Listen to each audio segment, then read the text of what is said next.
नमस्कार. अच्छा, कधी विचार केलाय का की आपल्या दिवसातला सगळ्यात पॉवरफुल, सगळ्यात शक्तिशाली क्षण नेमका कोणता असतो? तुम्हाला आश्चर्य वाटेल, पण आपलं प्राचीन भारतीय ज्ञान सांगतं की हा क्षण दिवस सुरू होण्याआधीच येतो. हो, आज आपण त्याच एका रहस्यमय वेळेबद्दल बोलणार आहोत, जिला ब्रह्ममुहूर्त असं म्हणतात. चला तर मग या आध्यात्मिक विज्ञानाच्या खोलात शिरूया.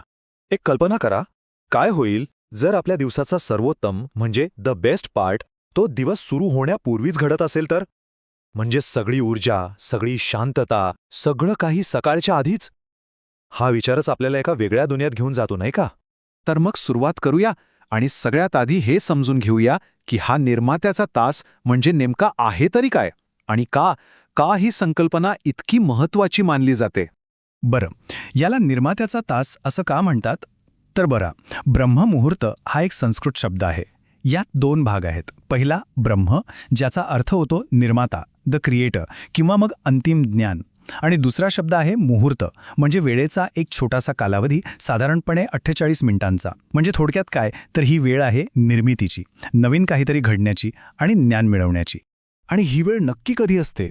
तर सूर्योदय होण्याच्या बरोबर 96 मिनिटे आधी, म्हणजे आपण म्हणू शकतो साधारण 1.5 तास आधी. विचार करा, तो एक जादुई क्षण असतो जेव्हा रात्र संपत आलेली असते आणि संपूर्ण निसर्ग एका नव्या दिवसाच्या स्वागतासाठी जागा होत असतो. पण मग फक्त वेळेचं महत्त्व आहे का? नक्कीच नाही. चला तर हे पाहूया की आपल्या प्राचीन ग्रंथांमध्ये या वेळेबद्दल काय सांगितलं गेलंय, यामागे नेमकं कोणतं ज्ञान दडलंय. आपला एक खूप महत्त्वाचा आयुर्वेदिक ग्रंथ आहे, चरक संहिता. त्यात अगदी स्पष्टपणे लिहिलंय, निरोगी व्यक्तीने जीवनाचे रक्षण करण्यासाठी आणि आरोग्याला चालना देण्यासाठी ब्रह्ममुहूर्तावर उठावे. या एका वाक्यातूनच सगळं स्पष्ट होतं की ही काय आजची नवीन ट्रेंड किंवा फॅशन नाही आहे. हे तर हजारो वर्षांपासून चालत आलेलं एक शुद्ध शास्त्र आहे. पण प्रश्न हा आहे की ही वेळ इतकी खास का मानली जाते? याचं उत्तर दडले सत्वगुणामध्ये. आपल्या वैदिक, आयुर्वेदिक आणि योगिक परंपरा असं सांगतात की पहाटेच्या वेळी वातावरणात शुद्धता आणि सकारात्मक ऊर्जा म्हणजेच सत्व सगळ्यात जास्त असते. आणि याचा थेट परिणाम आपल्या मनावर होतो. आपलं मन एकदम शांत, स्थिर आणि काहीही नवीन शिकण्यासाठी, ग्रहण करण्यासाठी तयार असतं. म्हणूनच तर ध्यान, योग, आत्मचिंतन किंवा अगदी अभ्यासासाठी सुद्धा ही वेळ सर्वोत्तम मानली जाते. ठीक आहे, हे तर झालं प्राचीन ज्ञानाबद्दल. पण आजचं मॉडर्न सायन्स काय म्हणते याबद्दल? आणि तुम्हाला ऐकून आश्चर्य वाटेल की आधुनिक विज्ञान आणि आपलं हजारो वर्षांपूर्वीचं ज्ञान हे दोन्ही एकाच गोष्टीकडे बोट दाखवतात. चला बघूया हे कसं शक्य आहे. तर ह्या सगळ्यामागे एकच वैज्ञानिक कारण आहे, आणि ते म्हणजे आपल्या शरीराचं स्वतःचं एक नैसर्गिक घड्याळ. याला सायन्सच्या भाषेत सर्कॅडियन रिदम असं म्हणतात. आपलं शरीर हे निसर्गाच्या चक्राशी पूर्णपणे जोडलेलं आहे आणि सगळा खेळ याच गोष्टीचा आहे.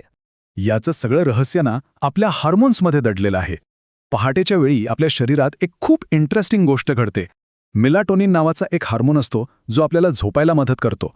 त्याचा स्त्राव कमी व्हायला लागतो, म्हणजे शरीरच आपल्याला सांगत असतं की आता उठायची वेळ झालीये. आणि त्याचवेळी कॉर्टिसॉल नावाचा दुसरा हार्मोन वाढू लागतो, जो आपल्याला सतर्क करतो, ऊर्जा देतो, फोकस देतो.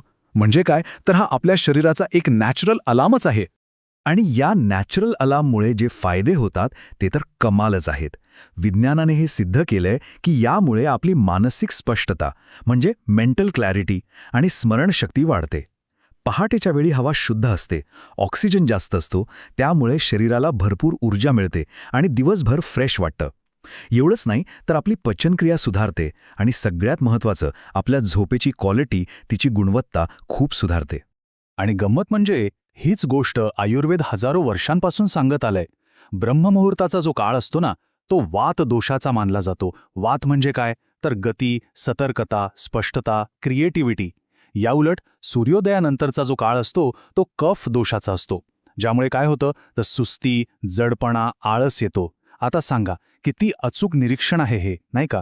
तर आत्ता सगळ्यात महत्त्वाचा प्रश्न येतो की हे सगळं ज्ञान आपण आपल्या रोजच्या आयुष्यात आणायचं कसं. चला तर मग या शेवटच्या भागात आपण काही अगदी सोप्या आणि प्रॅक्टिकल टिप्स पाहूया.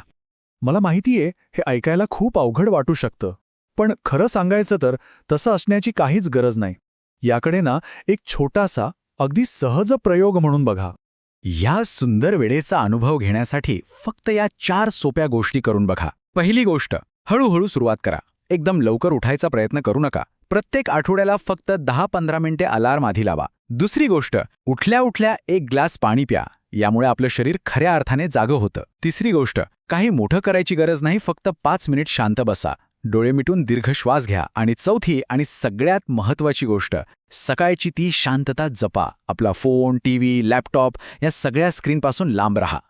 आणि शेवटी एकच प्रश्न विचारावासा वाटतो.